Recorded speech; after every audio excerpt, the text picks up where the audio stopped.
Unaffected by the runners, roller skaters, and general commotion all around her, the female reporter stood in front of the large pillar, fully aware of the effect she was having.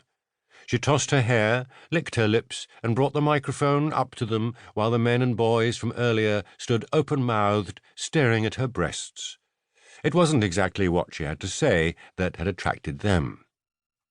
"We don't know exactly how many have drowned escaping to Europe, which represents paradise and freedom for these unfortunate souls," she said, "but the number in recent years has reached the thousands, with more than 2,000 casualties this year alone."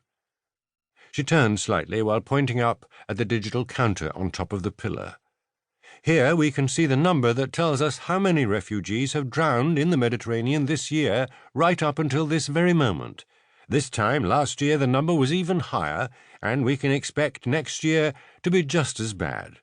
It's thought-provoking that even though it's an unfathomable and terrifying number, the world, you and I, can look the other way without a second thought as long as these dead people remain anonymous." She looked directly into the camera with dramatic, painted eyes. "Isn't that what we, and the rest of the world in particular, do? We simply ignore it. As a counter-reaction to this, you could even call it a protest.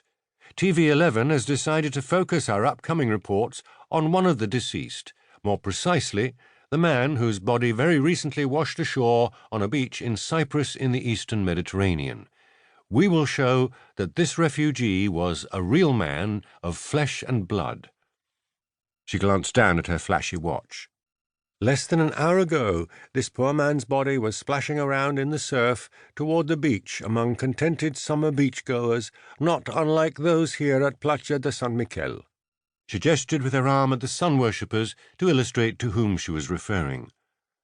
"Dear viewers, this young man I'm talking about was the first whose body was washed up on the popular beach Ayanapa in Cyprus this morning, and he brings the number on our counter on the beach here to 2,080.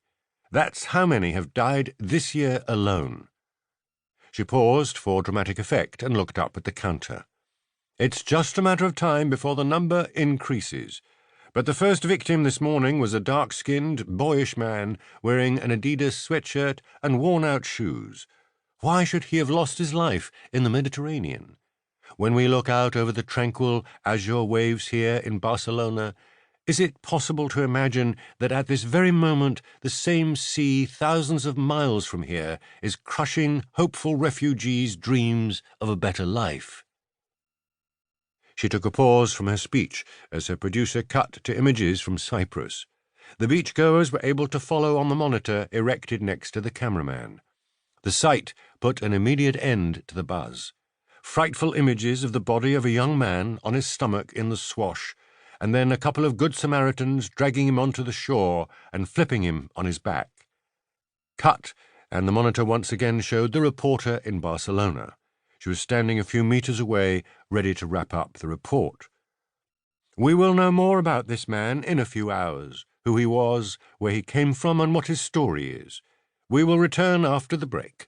In the meantime, the number behind me continues to rise." She ended by pointing at the counter while looking earnestly into the camera until the cameraman said, "Cut." Joan looked round and smiled. This could be big. But could there really be no other representatives from the media among the hundreds of people gathered here, except himself and the TV crew? Was he in the right place for once? Did he really have a big scoop? He had never had such a strong gut feeling before. Who could let an opportunity like this pass them by? Joan looked up at the digital counter. Moments ago, the death toll had been 2,080, and now it stood at 2,081. And like the boys staring at the reporter's breasts while she lit a cigarette and spoke with the cameraman, Joan also hung around. 10 minutes ago, he had been determined to contribute to the statistic of people who had drowned in the Mediterranean, but now he was glued to the counter instead. The devastating number was so present and real that it made him feel faint and uneasy.